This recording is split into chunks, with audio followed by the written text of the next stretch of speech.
Well, g'day everyone. Welcome to another episode of Nutritious Conversations. I'm with a beautiful friend of mine who I've known for a few years now. Used to whip my butt many years ago as a fitness coach. But Leo Blanke, welcome. So great to actually have you here. Thanks for having me. I'm so excited for this conversation, and it's so great to see you after. I think we just sat down. I think it's been 4 years since we've been in the gym together. It's been a while, but it's amazing how people come into your life, and you always seem to have this connection, which is quite amazing. So currently you're a relationship therapy and intimacy coach, and this is exciting because I really want to dig into some of the juicy aspects of what is a relationship and that side of things. But before I do, what book are you currently reading at the moment, Leah? You got something that's sort of sitting in front of mind? That's a great question. I was reading a couple of books. I haven't started a new book just yet. You've put me on the spot there because I don't remember what it's called. That's okay. What's it about? It was about the 7 male archetypes. I don't remember what it's called. It's called Open Her. And it's about the 7 male archetypes to embody, to really I don't know what the title is, but essentially to really embrace the feminine, and for men to step into the best version of themselves and to embody all of these archetypes so that they can be the best man they can be in partnership. Oh, gorgeous. Okay. This is going to be great because there's a couple of things I'd love to chat to you about, and archetypes is one of them, and why archetypes are really important, but which is great. So no, this has been amazing. Like, we were just chatting off camera, and it was so good to actually sort of spitball a few ideas. And as things always go, it's like, oh, let's hit record, and we'll hook into this unscripted conversation, which is great. And as I said, it's unhomogenized, unpasteurized. Learning our language, tripping over our words, forgetting things, remembering things, that's all fine, which is great. But Leo, where are you currently abiding? I believe you're up north somewhere. Yes, so I'm currently living in Mauritius on the Sunshine Coast, and I generally work with people all over the world, online, but also in person. I work with people mostly around the East Coast, so between Gold Coast, Brisbane, and Sunshine Coast.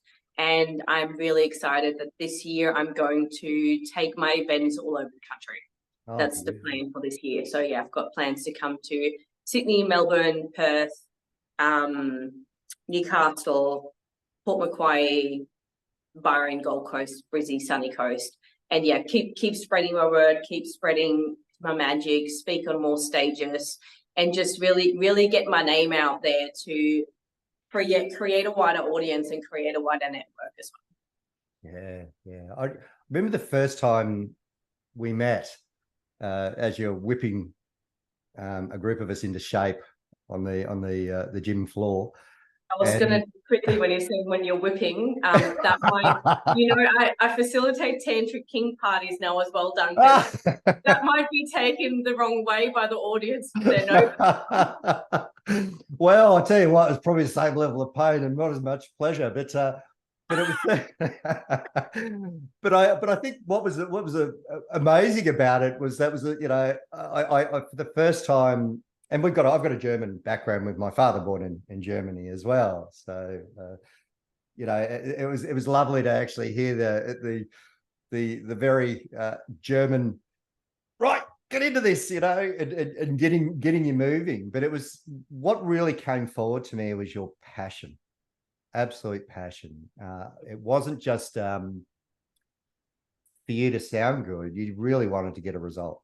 And the passion that you were moving with, and that really sort of sat with me, and it's always sat with me whenever I think of you, is that you have this absolute passion for people and humanity, and which is just gorgeous. And it's been lovely to see, sometimes vicariously, because I haven't really we haven't connected for about 4 years, but to actually see how you've been evolving in who you are.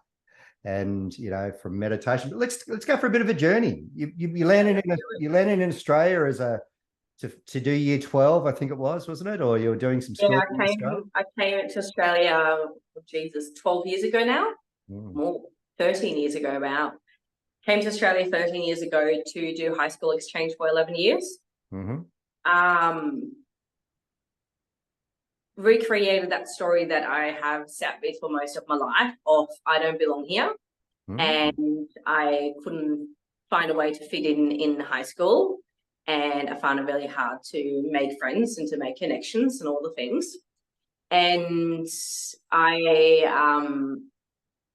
ended up dating a guy that was not in high school. I actually, like, long story short, this is like it's funny because every time I've told this story, people are like, oh my God, it's like in a movie. 15 or 16 years ago, I ran into him in a fire alarm in Prague. And it was this instant like, oh my God, who are you? And I gave him my email address, and we ended up writing emails for a year before I came to Australia. And then I was in Australia, and then we ended up catching up, and we ended up dating for the time that I was there.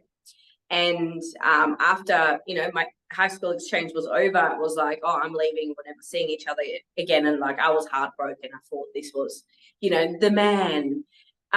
Because teenagers have that, like, I had my rose-colored glasses on, and I've never had a man adoring me and desiring me, and it was just such a different experience to anything I've ever had. So then, like, my anxious attachment style, which is something that I teach and I support people with and overcoming to be more secure. And my anxious attachment style was like, oh my God, this is the one person I got to be with. So I massively fell in love. Went back home to Germany, finished high school for the 2 years. And then the entire 2 years, like, him and I were in contact. We went on holidays together. I flew to Australia to surprise him. He came to Germany to travel with me. We met up in Thailand, all of these different things. And then as soon as I finished high school, on the day that I graduated, I flew out the same night. I didn't go to my graduation ball. I was like, fuck this school, these friends, these people. I don't fit in. I don't belong here. I'm moving to Australia. Wow. So yeah, came to Australia, and then that was a whole journey in itself. Like, moving to another country by yourself, without family, without support, without friends, at the age of 19 for love, essentially. And then really finding my feet over here. Like, I've just finished high school. I've got no career. I've got no education apart from high school. I've got a little bit of an idea of what direction I'd like to move into, but everyone around me is telling me that's not a good idea. And in the past, when I was younger, I found it really easy to be persuaded by the people around me. So I allowed that to happen over and over and over again.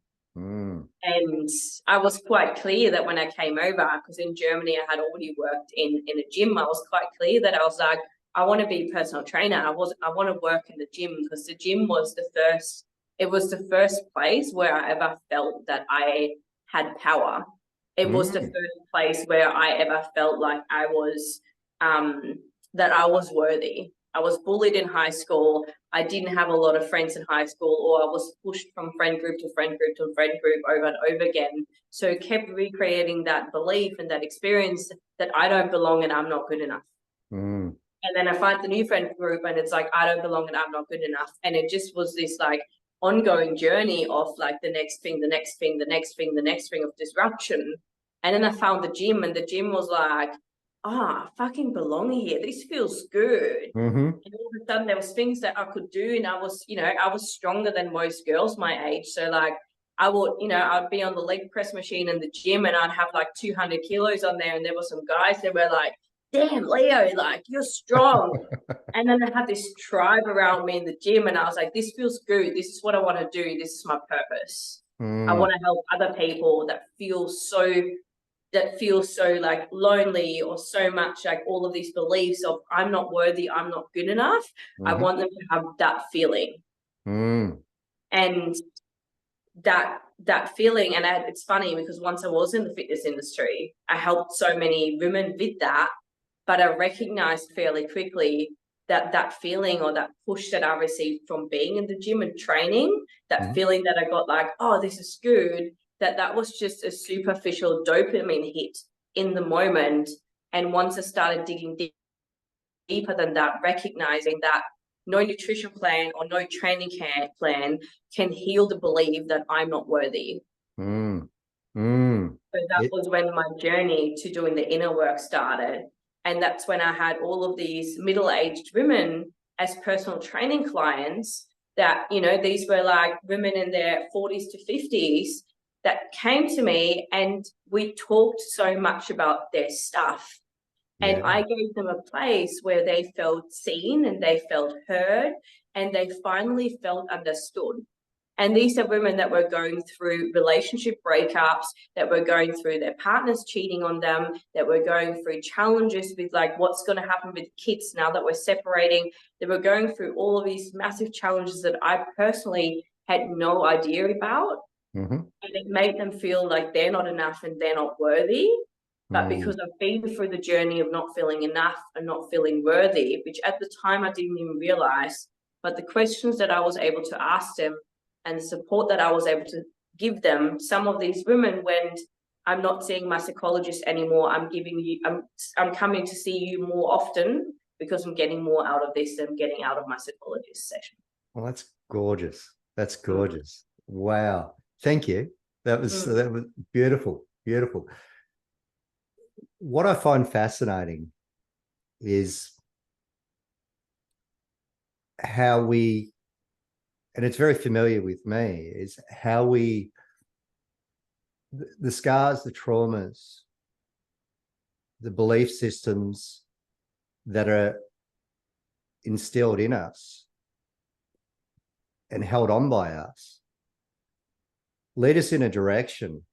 And I know for myself, and I know we were just chatting off camera and we're sort of touching a little bit on this. And I see this with a lot of people who are moving into this helping this environment where the foundation or the motivation of why they help is from that space. And that's like, it carries them for a while, but the foundation ultimately crumbles because it's not built on wholeness. It's built on a scar. It's built on a trauma. And talk into that, Leo, because I know I watching you smile on your face as a recognition there, because I've got my thoughts on it, because I think it's an important space, but I'll pass it back over to you. Yeah, there's so many pieces in the thing that you just shared. So the one thing where I started smiling was the piece where you shared around coming from wholeness. And I want to speak into that first, because most of society is walking through the world believing that they're not enough. Or a lot of society is walking through the world needing, and the focus is on the needing to find my other half to fulfill me. And that's the first step to failing in a relationship. Yeah. When I'm believing that I need another person to fulfill me, needing to find my other half. Because the first step to incredible relationships is to have an incredible relationship with myself. And that is to find and recognize that like I am wholeness within myself, and finding all of the ways for myself to keep nourishing and nurturing that wholeness, and to keep reaffirming that wholeness to me. And that's the journey of like self-discovery and all the different ways. And like some of the ways that I've dived into that is, you know, astrology, human design, enneagrams.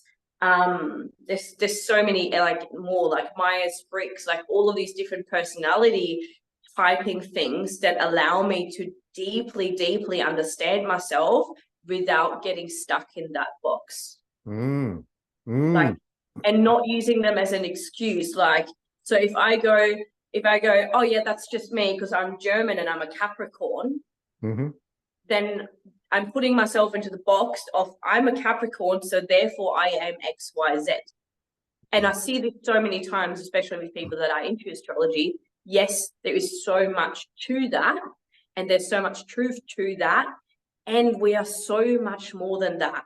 So it's like, go into that box Like, go into that box and explore the hell out of that box, out of astrology, out of human design, out of enneagrams, out of Myers-Briggs, out of like whatever else, archetypes, all of this. And so go into that box and like dig deep into that box and find all the things that you can find, and then make sure that you come back out of that box, because remember, there's a million different boxes that you might put yourself into. So the key is like wholeness is that you are all of these boxes, and you will choose to not be whole when you go into a box and you get stuck there. Well, that's so I look at it as ideologies. You know, ideologies are the things that we grab onto, that we try and facilitate a personality. And the thing that I look at for the insight that I've got for myself is that for many years, I was operating from a personality that was created for me, but not by me.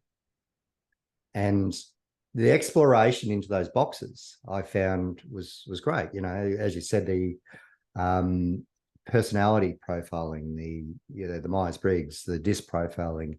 There's a swathe of ones that you can do, which can give you a bit of an insight into it. Even the and I sort of shudder. I'm not a fan of this book, by the way, but I see there's a usefulness in it. Is the 5 Love Languages book. And because what I find is great is, as you delve into and start to discover who you are, from that perspective, you actually ask the question, why am I that? And that actually is incredibly liberating, if I can speak properly today. It's incredibly liberating if you can actually have the courage to ask yourself why and let go of that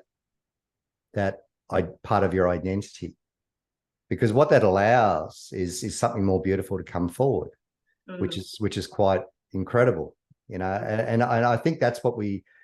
But anyway, keep going, because I love where you're going with this. I love the exploration, that because we all look outside of ourselves continuously for an answer, and that's that exploration. But there's that tipping point where go for it. I totally agree. We constantly look outside of us for all of these answers, when actually all of the answers are already within us. And I believe all the things outside of us are just the tools and the practices, the things that can help us, guide us there.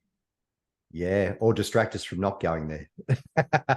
One or the other. It's like I can utilize the environment around me as a place to be like, oh, how can that support me in inquiring deeper about myself?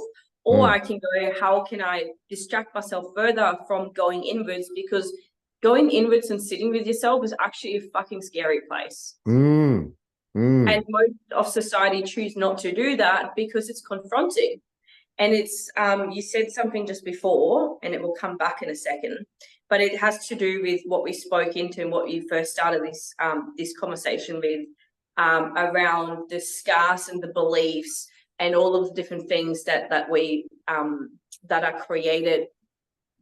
create throughout life, and how that then creates the reality that we live in. So it's like, as I grow up, I have, it's just coming back, the thing that you said, which is great. This is the beauty of space. Yes, it is. Like, oh, you said we fumble over our words. The why. You said the why. Like, we ask these questions why, and when we ask the question why, we ask the question why within us rather than why outside of us, that's where the power of the magic lies. Because it was you said that in regards to the love language. It's like, why is my love language touch? Why is that? But if I actually inquire deeper and I recognize that, and I know that you know this because we've sat in the very first meditation workshop together. That was the start of this journey, guys, workshop. Yeah. Which is all the things that, Bruce Lipton and Joe Dispenza teach around that our reality and our belief systems are created between the age of 0 to 7. So all of the things that we did or didn't receive in that period of time, and all the beliefs around us and all the trauma that occurred for us in that period of time is what creates and shapes our adulthood. So why is my love language coming back, touch, is maybe because as a child I was craving that and I didn't receive that. Yeah. Why do I feel so uncomfortable with receiving words of affirmation, or I had to learn to become more comfortable with receiving words of affirmation? Is because it was never really given to me. Because in German society, it's like, it's a very like blunt and strict and straightforward, like in society where we're like, we don't have these like loving, open-hearted, fluffy conversations. It's like, Duncan, we have this meeting, let's go. I don't need to know what your day was. We have to go. We have 1 hour. Let's go into it. Nobody can ask questions once we're in the podcast. Yeah. Don't tell me how your life is. We don't have time. We got to be so productive. Have you had a German grandmother who was subtle as a sledgehammer? I remember saying that to her one time, and she was deeply offended, which, you know, it was meant out of humor and love, but yeah. But you're right. This is what we start to see, and I love that we've tapped into this area, because it's something that's been really coming forward for me, is understanding the concept of, you know, if we look at the concept of a womb, you know, the womb is an incredible space for growth of a child. And the wisdom that sits in that space, and the nutrients that sit in that space, and the protection and everything that sort of sits in that space is just gorgeous. But what I started to see was and it was part of was insights from the work of Gabor Mate, who does a lot of work on trauma. And he was a Hungarian, he was born in Hungary, and he's actually a beautiful MD. Most people have either touched base with him. If you haven't, really encourage you to look into some of his insights. And he tells a story when he was in Hungary, and there was the war was going on around, and he was crying a lot. And his mother called the local equivalent of a pediatrician, doctor, whatever the title he had, and saying, "Can you come and see Gabor? He's not settled." And he said, "Yes, but I'll just let you know, all the children are unsettled." And you go, wow, that's really fascinating. Now, he was born obviously born, he wasn't in utero at the time, but it was the energetics of what was around him. And what I'm starting to see is the importance of a calibrated nervous system. And we see from conception to birth through to 0 to 7 years of age, there's almost needs to be an awareness of the nervous system of that child, how to bring it into its fullness. And it's almost like there has to be it's almost like a womb of holding that space from a parent perspective. Not, you know, if there is the ability to have both the parents in the equation, which is what is beautiful, but to be able to hold that space, to be able to allow that child to come fully online. So those years from 0 to 7 are the years where that nervous system is fully calibrated to the soul, not the mind. So the mind, what I start to see is the mind is a tool, but it's a bit like putting the cart in front of the horse if we're running purely from the mind and not from the soul. So if we can actually work with that with the child, because initially they come into this world with a very extrinsic focus. They're reflex orientated. The babies have the Babinski and the Galant reflex and Palmer reflex. They have all these reflexes that get them I'm dancing in my chair for people who can't see. But, you know, they have all these movements that are going on that is actually stimulated by the world to get them to go into postural control. And if that's interrupted, we see that there can be cognitive issues down the track, or visual processing issues down the track is one aspect of things, or movement issues and coordination. So we've got to allow those things to be satisfied. But what we actually also find is that all their needs are externally based, but there needs to be the wisdom to be able to calibrate that back into an internal identity. And we see that. I've seen that with my granddaughter, who's just 8. And the questions he's asking around the 6, 7, 8 are quite profound questions if you listen carefully, because they're all about an internal question. They're all about trying to understand her internal world and being able to flip that external identity into an internal. So this is really fascinating of actually, because here we are, you know, with parents that haven't known this, and there's no shame and blame and condemnation. Yeah. But we've effectively gone down this process of samskaras, as Mickey Singer would call it, the scars and the traumas, and we've created a personality that's extrinsic. We haven't learned how to have an intrinsic one.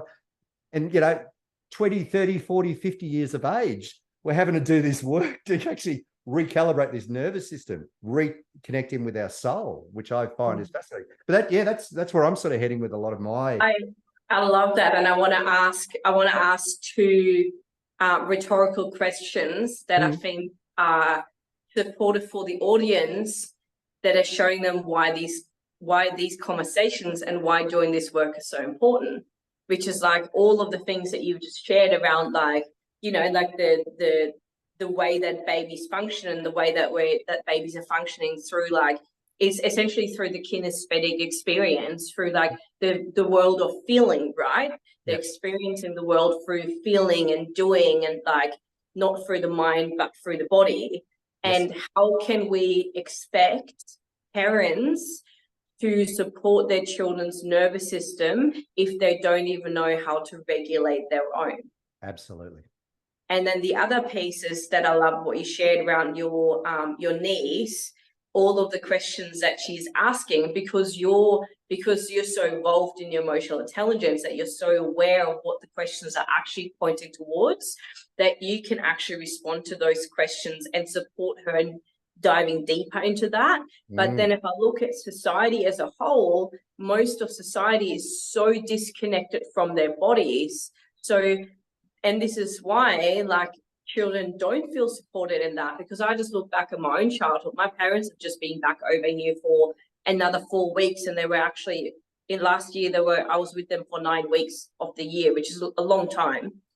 And I've really seen now how disconnected my father is from his emotions. And when I share or ask any questions about the internal world or the inner compass, or like emotions, feelings, like complete avoidance of that entire world. And when you shared these questions of your little niece, I was just imagining my little girl, because with the type of personality that I am, and the things that I shared earlier around like the not belonging, and like the intense amount of like feeling and sensation I can feel in my body, like any of that stuff that I would have shared, my dad would have just shut down, which created the person that I am today, and which created why it took me finding that for so long. Like, I didn't feel my body for so long, and now like I can have an energetic orgasm by breathing from my body. And like 5 years ago, I would have looked at that and been like, that's fake, that's weird, that's XYZ. But it's just because I was so disconnected from my feeling and from my inner world, and from the kinesthetic experience that was available to me, because it was shut down for most of my life. Yeah, wow. That's amazing. Great insight there, because so a couple of things I'd actually love to sort of step into, because what I'm looking at is, and again, I'm looking at it from my recognizing an aspect of myself. I had an upbringing that was very, how would I say? It was beautiful questions, but it was always on the premises the world is a dangerous place, is the premise. So that was if I really feel into that, that's what the foundation would have been. And it was a very frustrated, angry environment that I was certainly from my father's perspective. And I love my dad to bits, but there was that space of that high energy side of things, which is really interesting, because the thing that I look at was I started to get an understanding of what feeling and emotions were. Because what I noticed with myself, and I remember having a conversation with my father many years ago, and we got onto the topic of what I was like as a child, and he said, "You were so emotional, we didn't know how to work with you." And I went, "Ooh, fascinating." So what I did was I've really been unpacking this a little bit more, and I've looked at, if you don't have a nervous system it hasn't come online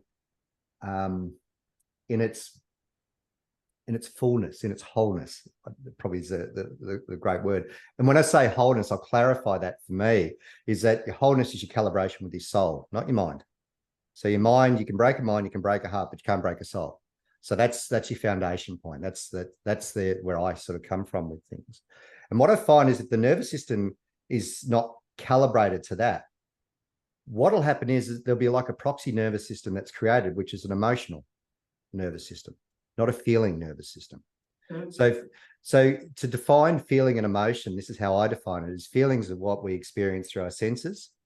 And if you want to go into the noble senses of imagination, intuition as well. So the 7 senses that we actually have. But if we just look at the 5 senses, the 5 common senses, we have those feelings that come through. Then as those feelings are consciously innovated or unconsciously innovated, which is more the case, is that we step into emotions. And what we find is if it's not calibrated with the soul, we don't have the ability to regulate. So we see, and you would have seen it with having a German father as well, there's a 0 to 1,000 degrees. There's an absolute. And where we would call them emotionless, it may be the soft and fuzzy emotions, but there's a very strong, angry emotion. Yeah. So there's this real sort of, they're not calibrated to their soul. They're calibrated to this mind, which creates this dysfunctional nervous system, which is a hyper emotional state. So we end up like a joint. If a joint is inflamed, it becomes immobile. And it doesn't take much for that joint to maintain its inflammation. So if you roll your ankle and then you go and step and you slightly roll it, it actually hurts even more. And it just keeps staying inflamed. And this is what our nervous system's like. So we're in this hyper inflamed nervous system that we've created this proxy identity and a proxy energy, which is the emotions, as opposed to being able to regulate those down. Because we know, as you mentioned, from an orgasm perspective, that moves from a feeling to a very heightened emotion. But if we stay in that space all the time, there's an addiction. Yes. And we keep craving that if we can't regulate that, if we can't bring that back down. And especially, I know you've done a lot of work with the tantric environment as well, is that, from us guys' perspective, if we are continually exploding our orgasm out and not bringing it back in to regulate our body, then we actually start to crave more the explosion as opposed to the integration, which is great. But anyway, you're smiling away. And the holding and the recreating of that energy. So for any men that are listening, I would highly recommend looking into semen retention and what that can do for men. Because it's such an incredible journey. But I want to tap onto the nervous system stuff that you shared, because the entire time as you were sharing that, I had the image in front of my mind of the window of tolerance. Say again, the window of tolerance? Window of tolerance for your nervous system. Yep.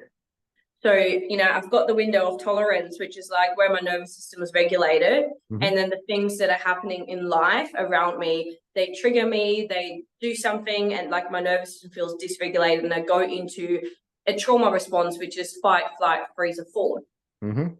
And when you know and you're aware of some of the signs of fight, flight, freeze, or fawn, you start seeing them in the people around you. Yes. And you start to notice that some people are always in a trauma response and are always in that state. So the more these experiences I'm having, and the more that it triggers these experiences, the more it keeps me in those experiences, and the more it lowers my window of tolerance, meaning that my window of tolerance is smaller and it's harder for me to stay in a regulated space. Yes. But the more that I practice things like breath work, things like meditation, things like self-awareness, self-growth, things like, you know, like all of the different ways that I can do the work. And, you know, this is a journey for each person to discover for themselves, because breath work may be my path, but it may not be your path. And all of these things, the more that I expand and grow into that, the more I can expand my window of tolerance, and the more I can create awareness of like, oh, I'm noticing my body going into freeze now. And now that I'm aware of it, I can actually speak into this. And I notice my body going into freeze or going into fawn, and I'm with my, you know, I'm with my lover, and we're in a conversation and something triggers me, and my whole body just like freezes, and I'm like, oh, I'm noticing, like, and I actually speak it out loud, and I was like, I'm noticing that my body's going into fawn, listening to what you just shared. And then I go into my mind, and I'm actually have the awareness that most of the time I can pinpoint where that is coming from. Yes, yes. So there's enough awareness in my trauma response that I don't have to be stuck in my trauma response, but instead I can speak into my trauma response, which then goes, more awareness, and allows my window of tolerance to grow, because I'm no longer stuck in the trauma response. I'm now in awareness, in conscious awareness in my trauma response, rather than in an unconscious trigger. Beautiful. And that supports my lover to understand me on a deeper level, rather than me going like freezing up and not being able to say anything, and then him getting angry, like, why aren't you saying anything, which would just shut me down more. And then it would just like keep creating, it will lower my window of tolerance, and it would create more disruption, disconnection between us. Love it. Love it. Because this is what we actually find. This is what you see people saying, I need to get healthy. So, or they might go through, I've got anxiety, or I've got depression, or I've got a disease, the presence of a disease. So I need to combat that. So what I'm going to do is I'm going to do meditation. I might do some breath work. I might jump in and do some ice baths. I might do some exercise. I'll start looking at foods that maybe calm my system down. I may look at Ayurvedic medicines to be able to look at the physiology of the body a little bit more.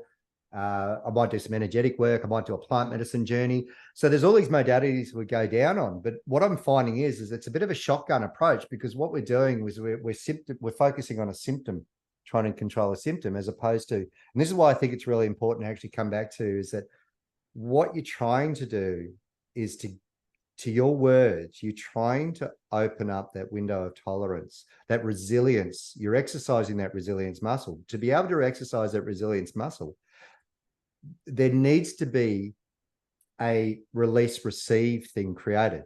So the release is the release of the inflamed nervous system, the hyper-responsive nervous system, and being able to get that to calm down. But to be able to do that, there needs to be a foundation, and that's the recognition of the innate. That's the recognition of you are. So one of the great examples that I've used, and it seems to resonate with quite a few people, is if you sit there for 30 seconds and observe your thoughts. And after you observe those thoughts, ask yourself the question, am I my thoughts, or am I the observer of my thoughts? And if you go, oh shit, I'm the observer of my thoughts, great, start there. That's a beautiful place to go in, because now you're actually starting to tap into the language of the innate. You're actually starting to have that presence go in. So the foundation and recognition of the innate, that you are not an artifact of the past and your programs, which is the Bruce Lipton, Joe Dispenza work. You know, there's so much information out there. You are, and then as you recognize who you are, then recognize the dysfunction. And when I say dysfunction, I don't mean that you're so dysfunctional, but I mean the dysregulation, the lack of the window of tolerance, the lack of the resilience, the ability, the 0 to 1,000 degrees, the emotional charge that you run from day in, day out. If you wake up in the morning and straight away you're in an anxiety state, your nervous system is primed. And it is so important now to actually look at, there are so many modalities out there, Leo, isn't there? There's just, you don't need to go and create more. Just tap into one, just jump into one and work it through. Don't run it as a religion or an ideology that you hold on to as, this is my identity now. Yeah. Treat it like you would get a present, unwrap it, get the life out of it, throw the box away. It's the same box principle. It's like, oh, there's the box of meditation. Let's dive in. Oh, cool. Like, and this is how it started for me, right? I went deep into meditation for a good 1 to 4 years probably. But the first 6 months meditation was the only thing that I did actively, massively. Yeah. And then I just kept adding more boxes. And then like my meditation box is still there, but I don't need to meditate on a daily basis anymore. But there's a thing that I wanted to add to what you shared around I'm sweating balls over here because it's so been hot. so hot over up here for like weeks. I feel like I've sweated for 3 weeks now and I haven't stopped. Like just hot and humid. But there's something that I wanted to add to something that you shared of just taking that 30 seconds of going inwards and going like, am I my thoughts or am I the observer of my thoughts? And that is the difference. That is what will create the difference of whether I'm reacting to this or whether I'm responding to this. Yeah. Because that's the awareness piece that I have to constantly learn to go, rather than to go, oh, the bloody guy in front of me just braked so hard, like what an asshole, rather than to go, oh, I hope everything is okay. Something could have happened on the road. Oh, what about this? What about this? There's so many like different things that could have happened that happened. But most people go straight away to the assumption of like, this is the thing and it's their fault, and they go into the state of blaming, shaming, making assumptions, which reminds me of another book that I've read a long time ago, and I've just read it again because it's so helpful for my clients, is the 4 agreements. Yeah. Paulo. Be impeccable with your word. Yeah. Don't take anything personally. Don't make assumptions, and always do your best. Yeah. I love that. I what it is one of the things I look at is the story that I'm telling myself is this. So when something happens, and I'm not sure who kicked that off, but it's something that sort of sits really well with me, but it's the diligence, the absolute attention and importance of actually focusing on not fueling a hyper inflated nervous system. It is so important, because when you're not in ease, you're in unease, and then dis-ease or disease is the process. And so the first point and it's a lovely course that I've been doing with the quantum movement with Jace Reynolds up your way, actually. Lovely guy, actually. He one of the principles is always finding ease. Ease is the foundation of everything. So we look at all these modalities that we do, be it the breath work, be it meditation, be it cold therapy, be it sweat therapy, which you're doing at the moment, be it what it is being able to actually circuit break, hack, stop, create a pause. The space between the inspire and expire, the breath in and the breath out. Find that space, that breath hold, or the breath release, and then the hold. And what that does is actually starting to exercise this movement of ease. Once you find ease, then you can really connect in with yourself. And once you connect in with yourself, then you can have awareness. And out of awareness comes understanding, and then you can flow into those different modalities. And I think that's the thing that we're finding. And this is why this is probably the premise of why I really wanted to start Nutritious Conversations, was getting people to have conversations, but not just to hear what the other person is saying, which is important for listening, but to hear what you're saying, how you're communicating. Can you put words around what you're saying?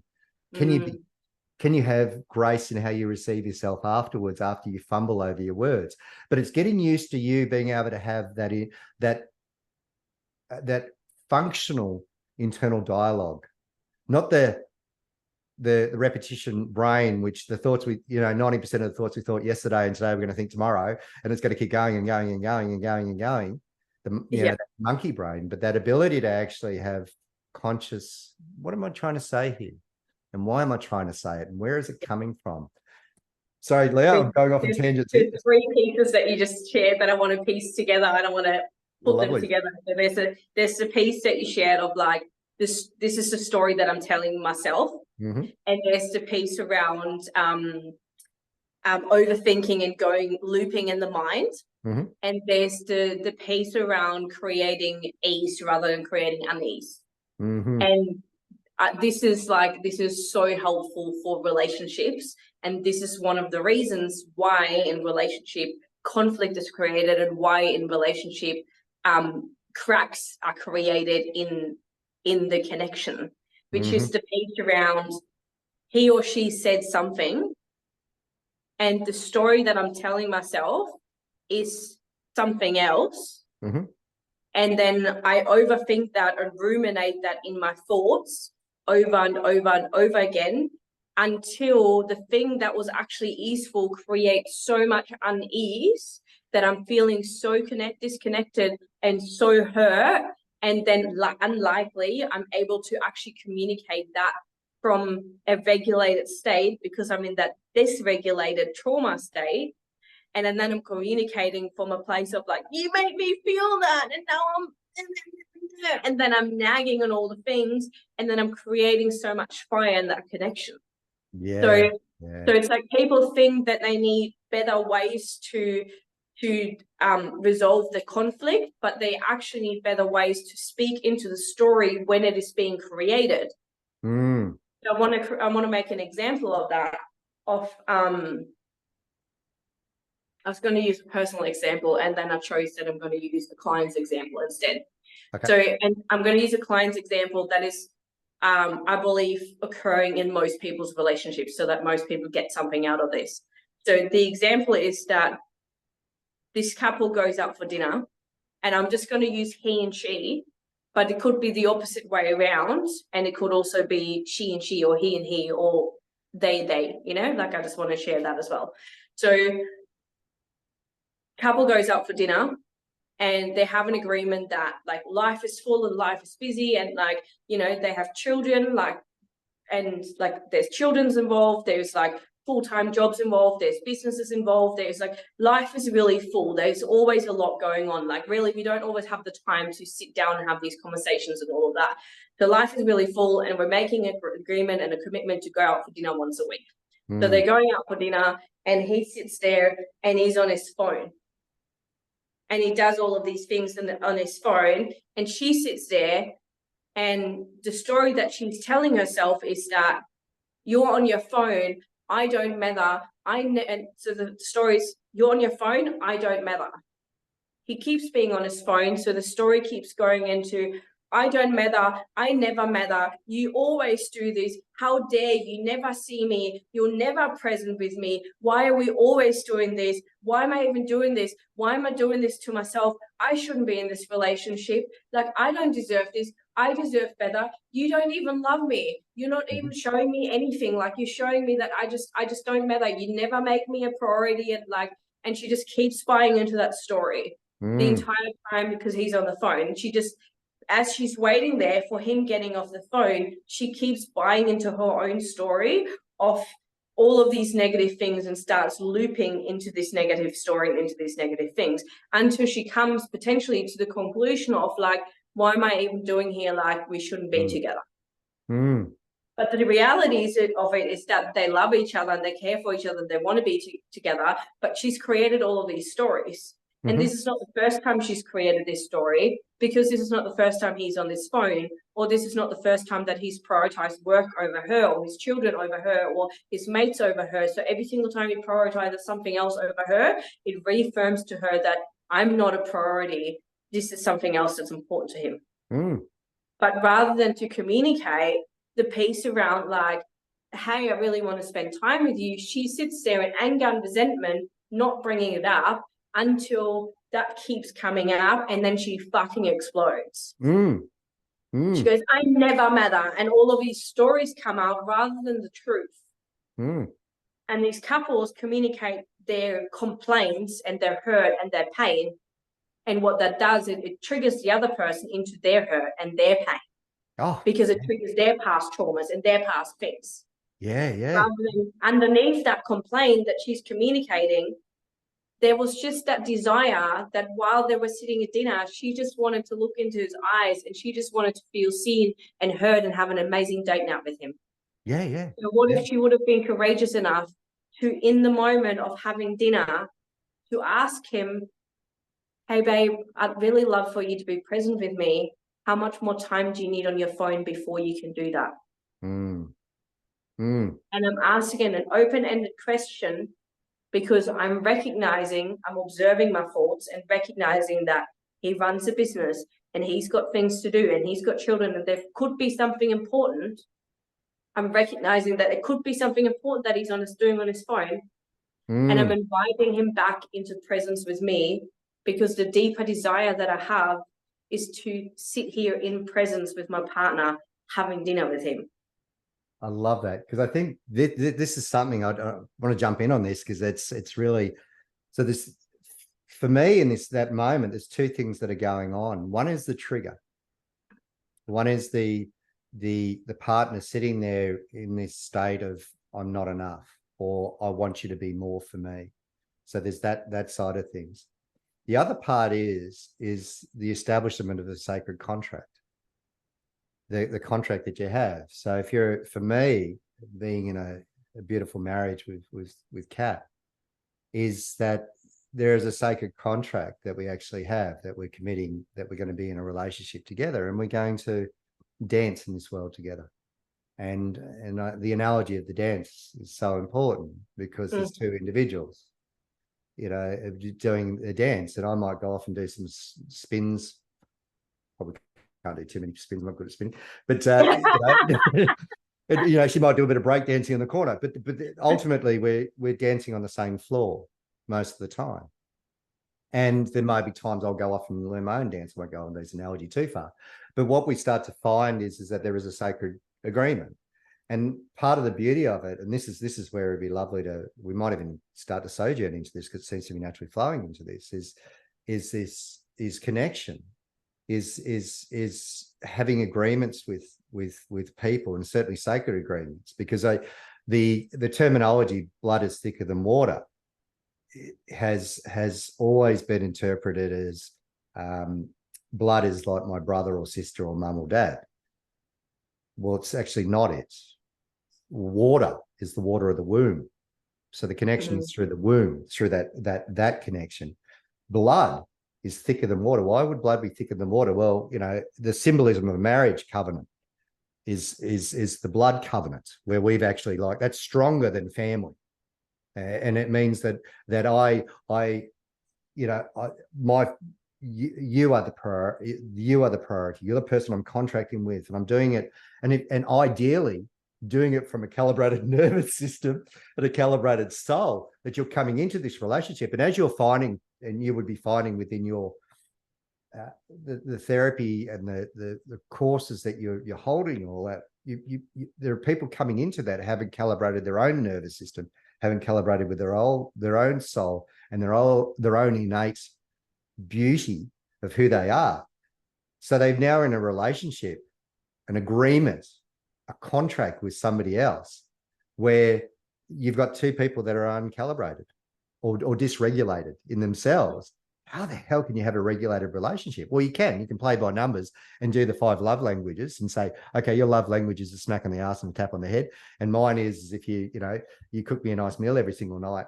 And you can actually have a perfectly you can have a functioning relationship, but it's not regulated.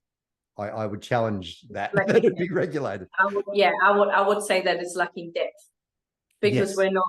But yeah, it's superficial, because we're not going these layers deeper, because we're scared of feeling heard and we're scared of putting our stuff on the table. And I love what you're sharing around the sacred contract, because yes, there is a sacred, unconscious, unspoken contract that we get into relationship. But to actually get into a relationship, there also needs to be spoken agreements and a spoken contract. Yes. Like an unspoken contract that is clear to most people is that when I get into a relationship, I don't sleep with anyone else. But I don't know if you've ever lived in the Northern Rivers. In the Northern Rivers around Byron Bay, most people are polyamorous. Most people are open relating. So you actually need to communicate really well and be like, what style of relationship are you into? And it's actually in the Northern Rivers, it's actually quite hard to find anyone that would be open for a monogamous relationship because most people are polyamorous and open relating. And so there's all of these, and this is just really like a really, you know, broad and a really like easy example. But I see this so often that couples they get to know each other and they fall into this trap of like, oh my God, this could be the man, which is often, or the woman, which is often the anxious attachment style speaking. And they go like, put their rose colored glasses on and they're like, oh my God, this could be the perfect relationship. And they dive into the relationship without having talked about all the things that are actually important for relationship. Like, what are your values that you live by in everyday life? What are the important things for you? What are some like complete deal breakers that would mean that this relationship will not work? And what are some things that maybe seem to show up as red flags, but are they red flags, or are they something that we could work out? Do you want children? Do you not want children? Like, or do you have children? Are you open to me having children and like you being a stepdad?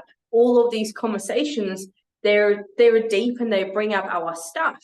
Like, what are your deepest fears in a relationship? Like, like the fear of abandonment, like all of that stuff. When I can talk about these things, then I can create an incredible relationship because I have awareness, not just of my own stuff, but of my partner's stuff as well. So I can take that into consideration as we're moving through life together. And this is why I love working with couples, because most couples that come to me, they haven't embarked on this journey of self-development, and they recognize that there's a disruption or dysfunction in their relationship two-way, and they could just keep going the way they are because it's okay and it works. And most people go through life with these relationships because they don't know that there's something else out there. They don't know that like there's even more incredible intimacy out there. Most people have just fallen into a pattern of this is what sex looks like, and then feeling dissatisfied, and then starting to fake orgasms and all of these things, but they don't know how to communicate something else because they haven't explored with themselves, and therefore they don't know how to communicate that with their partner. And it's like, I have too much of fear to be alone, so therefore I'm staying in this because it's okay and it works, and like I love this person, so like I should just stay with them, rather than actually going like there is so much more out there. Yeah. This is what like. I've been married 3 times, you know, and I'm either shit at it or I've learned something along the way. Hopefully the latter is more the case. Actually, I'm pretty sure it is. I'd love to hear your top 3 learnings from your long-term relationships. Because how long have you been with Kat for? Kat and I, a bit over 10 years now. Yeah. And I'd love to hear your top 3 learnings for the audience on like successful long-term relationships. Yeah, look, top 3, own your shit. Number 1, own your shit and explore it. That's not number 2, but I think I'll keep that as number 1, is really owning your shit. Get to know who you are. The second thing is actually really, I'm trying to find the right word for it, really hold as divine the importance of holding space. It is so important to hold space. And it doesn't mean, and that, especially as a bloke, don't come in there and rescue straight away. Hold that space. And then the third thing is being able to have open, clear, no holes barred conversation from that space from a connected space. And that connected space is yourself, connected with yourself. And if you can have those 3 elements, because I think the most important thing, or one of the most important things about a relationship is not even importance. One of the greatest blessings of a relationship is being able to be in the same space as somebody for a long period of time. And the only way you can do that is to be okay to be in your own space for a long period of time. And if you can do that, then there's a natural flow out. They're the fruits. and we can't. And so yeah, they're probably my top three. You know, so it's that they're powerful things. And I know for myself that was the biggest sojourn that I made when the second marriage I was in broke down, and was moving away from the need to blame that other person, but hold myself entirely accountable for who I am and my actions in that space. And it's hard because you got to sit in that sweat lodge of your own emotions big time. You got to sit there, and you got to sit there, and you got to sit there, and it's so easy to blame somebody else. But what you're doing is that you're not, there's no growth in that when you start blaming other people. I put a post up, and I noticed you actually put a post very similar, along the similar lines, and it was along the lines of the one that I had was about, if you want to exit the matrix, go in, not out. And your one was along the lines of triggers. Go into those triggers and have a look at those triggers, and really. And I was watching some of the comments, and there was a dialogue that was made within that with somebody who was trying to understand it at a greater depth, which I thought was courageous of her to do that. Yeah, I think it was her. The courageous of that person to do that, because it showed a determination. I want to understand. Yeah. And I think that's probably, if I had a fourth thing, is the desire to understand in a relationship. And to do that, first, you've got to have that desire to understand within yourself. I want to understand this. I really want to understand this. Show me. And then when you're actually chatting to that person,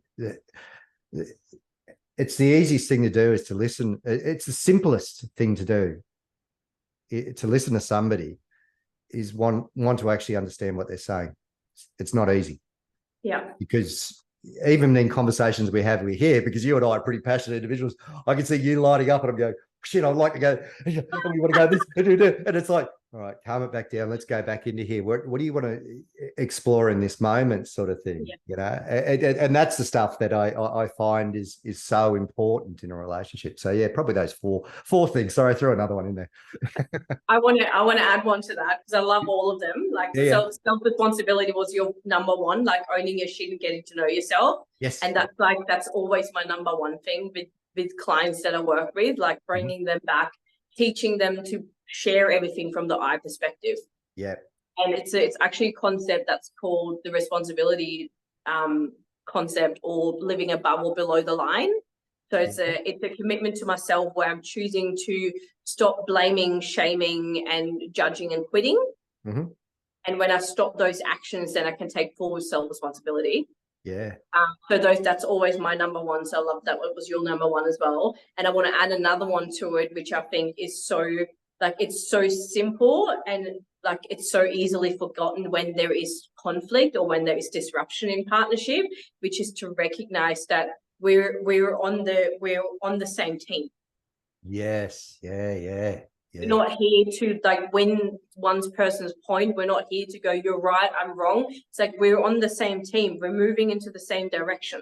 We're on and in this together. The point that we want to come to is in the middle. It's not in one person's or the other person's court. Yes, absolutely. And I love that. I love that's the dysfunctional aspect of that is us against the world. And I see that in a lot of young relationships. And there is this, the world is, it's us, we're taking on the world. That's not a healthy space to be in from my experience. I've been in a relationship with that, and it's very isolating and very cultish in its fruits. And I think, that's a really important part. The other thing that I look at is, I'm going to get my train of thought back with this again, but one of the other aspects I look at with, that's where I was going to go with it, is trying to solve a problem in the middle of a crisis. Thank you. Yes. Not a good time to do it. Yeah. And because if you're underwater, it's not time to take a breath.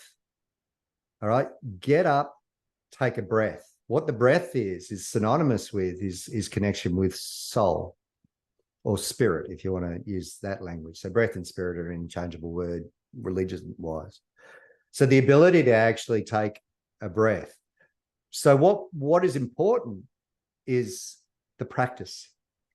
It's the practice of the conversations. It's the presence. It's the, and we can prescribe this in a relationship, for a relationship where it's like date night is one way of doing it. The problem with date night is that it's great that it's structured, but life does get in the way at times.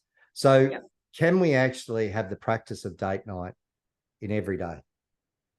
Can we actually have that practice of it? And there was a couple, and actually, I'll see if I can find who they were again. I might have to refer it onto you again. And it's this lovely couple, and they were talking about tantric. I was trying to learn a little bit about tantric myself, and one of the things they do is a conscious redo, which is another important part about it for a relationship. Is the ability, because sometimes we actually say things, and I'm learning this actually in this course that I'm actually doing. How do I receive myself after I've said something or done something that is not really my highest expression? How do I receive myself after that? And if I receive myself with blame, shame, and guilt, I'm screwed. I'm reiterating a dysfunctional element of myself. But if I receive myself in that moment and just go, yeah, I see you, I hear you. Could we have done something a bit differently? Yeah, absolutely. Is there anything you can do in this moment that could recalibrate that? And I love the conscious redo that this couple would talk about, where they would actually say, you either take the ownership yourself, or the other person down the track could actually just put a hand on their shoulder later on and say, probably could have done a conscious redo about that. So an example, let's breathe some life into this, is if I was, if I snapped at Kat, for example, because I'm focused on what I've got to do, I need to get some stuff done, and I'll get to that sort of thing, and a conscious redo would be, because we had those moments where we go, I could have spoken better in that moment. We should. If you haven't got that, start exercising that muscle. Encourage you to do that. But at that moment where I say, oh, hang on, honey, I want to do a conscious redo on that. Now, I'm not saying the abusive thing with somebody who's in a violent relationship and somebody says, oh, I'm sorry, I was just frustrated. No, that's abuse. Don't, and especially even verbally, if you're doing that, if you're in a relationship with that, and that excuse is coming up, oh, I shouldn't have done that. I shouldn't have done that. Yeah, you shouldn't have frigging done that. If you're not seeing change in that, then the change needs to occur through courage, your own courage. But from my perspective, to be able to go, hey, hon, I could have spoken better. This is what was going on in my space at this point in time, and verbalizing what was going on. I was really finding that I couldn't find a balance in myself, and I was really out of balance, and this and this was going on. I was spiraling and all that sort of stuff. Now, it does one of two things. One, it gets you to actually understand your internal space, which is so important. What was precluding your outburst? What was precluding the way you were feeling, how you were emotionally charged, how your nervous system was really online? What was precluding that? Because if I can understand that a little bit more, then I can actually be the master regulator. And I can change that for the future. And I can just expect that before that in the future. Absolutely. And then the other thing is that as you verbalize that to the other person, it's saying, I value you. And I value the way I talk to you. And I want you to know that. Now, it doesn't excuse what I've done, but I'll take responsibility for that. And I'm going to come back online. Now, if the pattern keeps on going, that's, this is the beauty of, I guess, therapy, isn't it? Doing the counseling side of things. So that's something I just wanted to add into that, because I think that's we need to have grace in a relationship, because we're not perfect. And a lot of us have come into this world with a 0 to 7 years age of a nervous system that's been programmed dysfunctionally. And we're trying to find a way back home. And so we need to have grace with each other. We need to not pull each other's weeds, to use that analogy. Just because we think that person needs to be sprayed with biocide, because they got too many weeds. Maybe they actually want you to just have some space and leave that area alone. We don't need like in that time of 0 to 7, we've likely had enough people blaming us and judging us and telling us what we should and shouldn't do and how we should and shouldn't be. We don't need another person in our life telling us how we should and shouldn't be. We need a person in our life that can meet us with love and compassion, so that we can stop buying into the stories of judging, blaming, overthinking, and all of that. We need more love and compassion. And I love 2 points that I wanted to catch on. Like, I love the framing of a conscious reframe, because I never had a word for it, but I've said to clients, like, when in the moment that you notice that you said something that you didn't, just came across in a different way that you didn't want it to, say in that moment, can I try that again? Actually, let me try that again. Perfect. And do the same thing in a different way that it's received better, because right away that's reframing your unconscious mind, and it's reframing the way that you're communicating with your partner. And your partner goes, oh, they did notice that was, oh, I can receive that better. And I've done that before, and I've done that in the moment before, and I've also done that a week later before, when I went, hey babe, remember last week I wasn't able to do the thing, can I do that for you now? Can I try that again?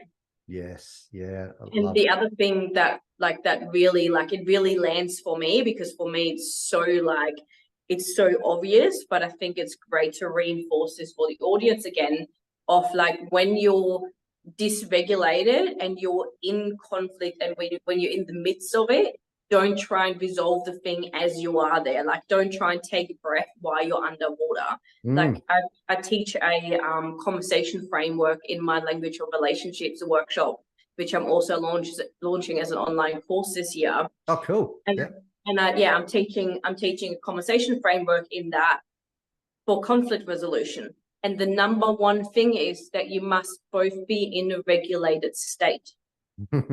Yes. Because if you're not in a regulated state, it's just putting more fuel on the fire.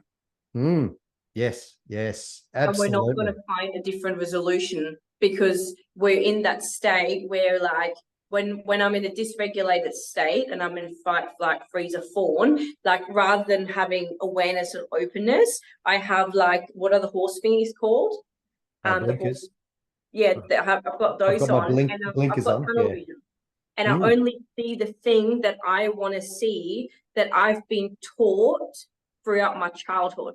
So I only, like, and this happened recently for me and my lover, where I was giving him so much reassurance and all of these, like, words of affirmation, and he wasn't hearing any of that. He was just hearing the words in between of, I don't matter, and you don't hear me, and all of this different stuff. And I was like, where's this? I don't understand. I'm saying all of these beautiful, nice things, meeting him with love and compassion, and he's not receiving it.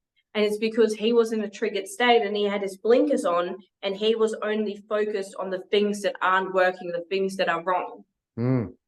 Yes. And then we came together in person, because this was a conversation on the phone, and we came together in person, and we co-regulated with each other, because both of our highest love language is touch, and we co-regulated with each other, supporting each other and holding each other, and the conversation we had was so different.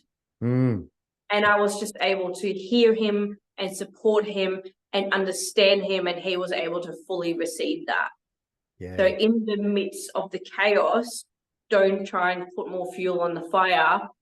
Learn to regulate yourself, take the spaciousness away from each other, regulate yourself, talk things through with a friend or a therapist. Like, my 2 best friends are therapists. I talk to them every day. So I get therapy every single day. And I believe that we all need a therapist in our life, whether that's a friend or whether that's an actual therapist that we go and see. Like, these conversations are so, so important for our own well-being. I think, thank you. I lovely conversation about that. I love the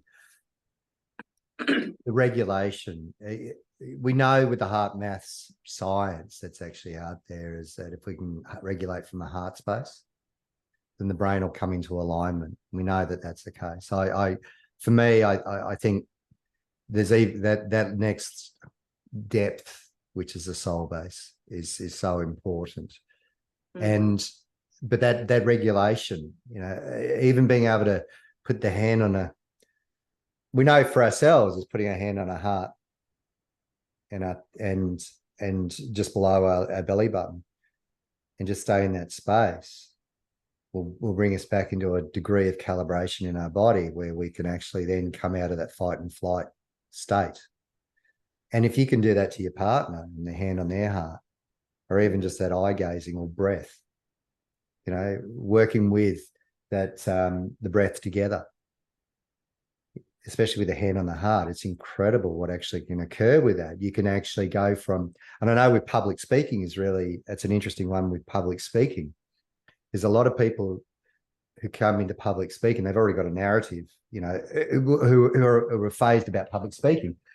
They've already got that story going on in their head. So they're speaking from up here and they're right up here. But if you just bring the ong sound down into your body, bing bong, ding dong, king kong, this is one of the ways I was shown, or better still, hand on heart, hand on belly, and bring your words from your throat down into your belly and talk from that space.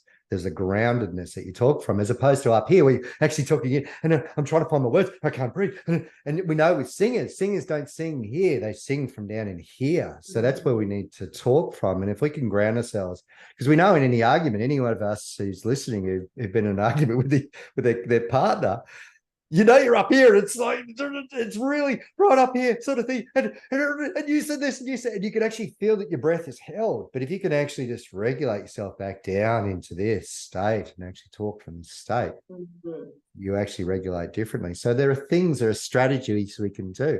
I think therapy is tapping into a therapist is fantastic, as long as it's contracted, as long as you're still in control of your choices in that space. And that's the other thing that I look at is a lot of people outsource. We've got a world of outsourcing where all we're doing is outsourcing. Go somewhere. If you're not growing your own veggies, go to a really good farmer, buy your veggies from that space, and consume it back here. But don't sit there in this space of it's all about the farm, it's all about the farm, it's all about the farm, it's all about, and staying in, that's probably not the best analogy, but just staying in this outsourced environment. You actually come into this place here and go, well, how can I actually start to create my own food? Can I grow a little bit here? Do I have to always stay in this dependent model? Because we have a heightened environment of dependency. And so therapy is good as long as you're the center of that therapy for yourself. The concept of the guru, I read something. I was going to actually ask you about this. I don't know if you want to go there, but the concept of a guru, where you actually, you created almost, what do you call it? The alter ego or something like that of a guru, your own sort of, I love the language around that. But what it was that the way I interpreted that with them is that you are your own guru. You're not somebody else. Was that where you were going with that? Or I'd like, if you're speaking about the concept of that, then I would agree with that. Like, yes, we are our own guru. So I have an alter ego that I can't even remember how it was created, but I've got this cape, and I think it must have been at a party or something that I sometimes have like funny characters coming out, and I just started being like, oh, I am the spiritual guru. You have any questions for me today? And then that became like, I go to these village gatherings, which are these big like camp outs with like 150 people. And like, you just pay $60 to stay for the night, and then it's like this fully co-created experience, and everyone brings their magic and the workshops, and like it's just becomes this mini festival of like people doing sound healing, massage, workshops, all of this different stuff.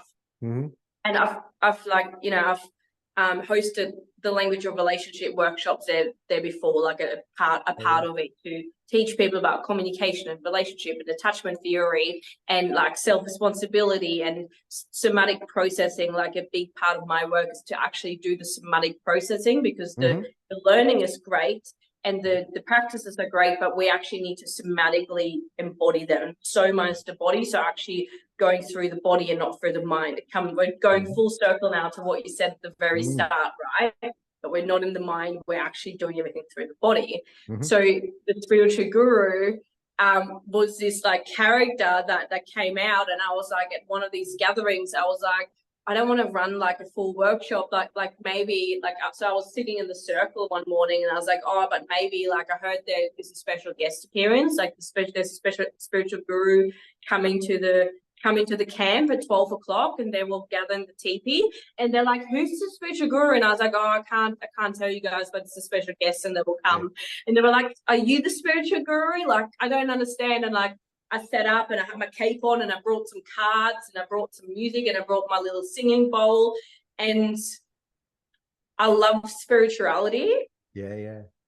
And I think some people are so far in that world and they're not grounded in this world anymore.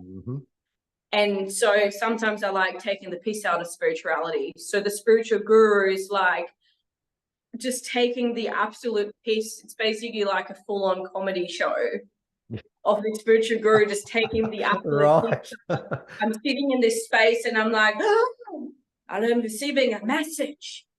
It is for you, my child. Are you ready to receive it? And then I just like go into it, and it's just absolutely hilarious. And I ended up having like 40 people in this tiny teepee crammed together, and everyone was just laughing so hard, having the best time. And since then, like the 40 people that were in that space, some of the people, they're still in my life regularly and I still see them, and they're like, can you do the spiritual guru? So yeah, I feel like there will be more guest appearances at like different little things. And I want to add something to this, because this is something super fun to play with friends. And I think you would have a lot of fun with this, like talking about, you are your own guru. There's a thing that's called the guru game, and we played it at my birthday a couple of days ago.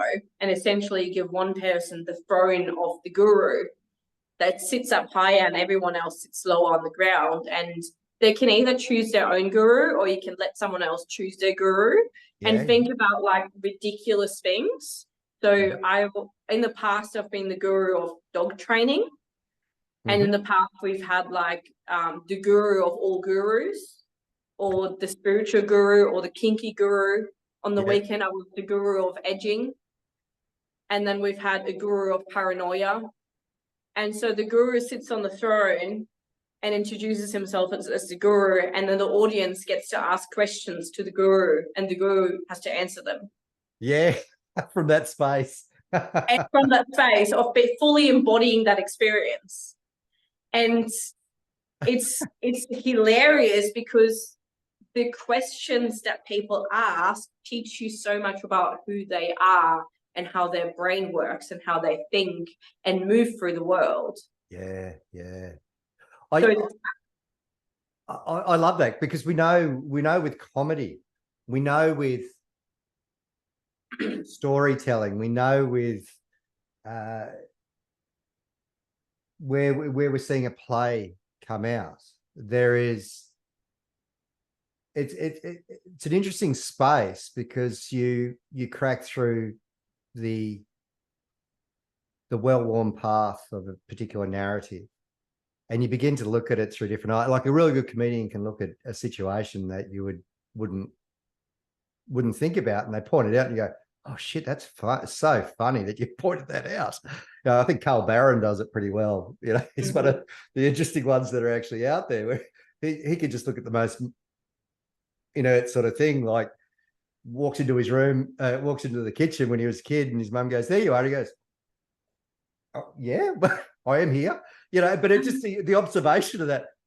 Yeah, I am here. But just the wording of it. But I think the ability to actually ask these questions, and like to your point, there is a friend of mine, beautiful friend of mine, who we're going to have a bit of a chat about it, energetic entanglement, and she was talking about I lost my train of thought with that, but she was when we get the spiritual ego kicks in, and this is a dangerous state, the spiritual ego, well, when I say dangerous state, if you stay in that space, I think there's a process that we go through, that there is a certain act that we do as we're, and I saw this when I was heavily involved in the church environment, that there was a real acting as a Christian, or acting as a whatever it might have been in that state. And I think what that did was create, there can be a discipline that is created. But the problem is if you maintain the act and you haven't actually embodied the change, then that's the issue that we're actually having. And this is where you hear these people, they say, you know, I've met this, I used to listen to this person all the time, and then I met her in person, they were just asses. You know, and they certainly, yeah, you know, it was, and you go, wow, that's really fascinating. And I think we've just got to, you know, not condemning other people, but I think we've just got to look at it in ourselves, is that to recognize when we're, like, my granddaughters will copy me. Like if we're cooking in the kitchen, they'll copy me doing things. Or if they'll practice what I'm, you know, if I say something, I'll hear them say it again, they'll practice it. But the big thing is to actually embody, integrate. If you stay in the act, and I love that you've created this, the alter ego, but within that environment, it sounds like there's a bit of like, people get to know their thoughts in that. They're given permission to talk outside of the normal narrative that they would normally be immersed in, which is amazing. Yeah, I'm breaking the box of spirituality with that. Because people are like, the thing that you just shared, people are in their ego of their spiritual selves. They're in that box of spirituality, and they go, this is where I exist, this is where everyone must exist. We're all love and light. Blah blah, all of the things that happen in the box of spirituality. And I go, yeah, and I'm gonna absolutely destroy that box, because like we're so much else at the same time. And you know, it's okay that some people will take offense to it. I don't think anyone left. Most people found it absolutely hilarious.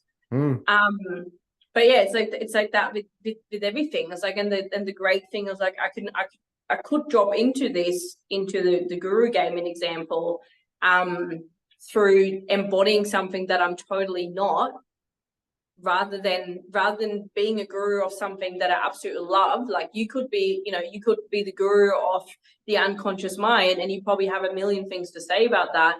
Or I could ask you to be the guru of I don't know, like something that you have no idea about. And it actually, like, it teaches us so much more.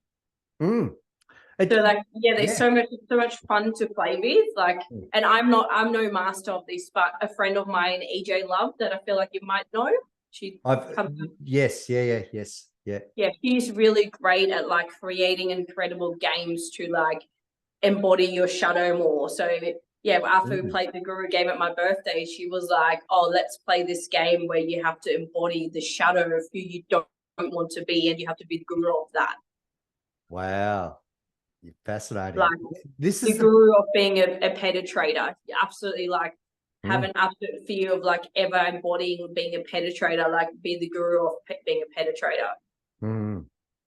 Yeah, things like that. So there's so many different ways that we can play, and we can do therapy essentially, because people, I think there's such a misconception around therapy as well, that people are like, oh, it's about sitting in a room and just talking for an hour and a half, whereas for me, like I've taken a client bowling before. One of my very first coaching clients, I just saw him for a wedding a few days ago, and he started coaching with me like this kind of coaching 2-3 years ago, and he had a fear of being seen, and he would always hide away and not do anything where he would be seen. And he did nunchucks, which is like this like spinning like martial art thing. And throughout the time of working together with him for about 3 months, like towards the end of our journey, I was like, bring your nunchucks to the drumming circle. And he's like, what? You're not going to make me spin? I was like, I'm not making you do anything, but I was like, just bring them. I feel like maybe you want to spin nunchucks. And he ended up spinning nunchucks in front of, a bunch of people. He's now a fire performer, and he's getting paid for fire performances. It's amazing. I love that. I think what we find, and I'm just mindful of time, we might, Yeah. because I reckon you and I will probably have another chat down the track anyway. But what I find, and I think this is what we start to see with, is that where we're operating from an experience that's happened in the past. If you're like you were 7 years of age or 8 years of age when something occurred, and you're now, for me, 53, and I'm still operating from that experience, when you actually go through and start to experience something differently. So, I was embarrassed on stage when I was 8 years of age, for example. And I step up on stage and I still come from that space. But if I have the courage and the encouragement or power, somebody holding that space for me, is that now I actually experience that as a 53-year-old male. And now I can, there are the ability to actually let that old pattern go just through the experience of something new. And I think that's the courageous, that's what being able to connect in with somebody who can hold space, and coming back full circle into relationships, which is the I think it's the quintessential holding of space.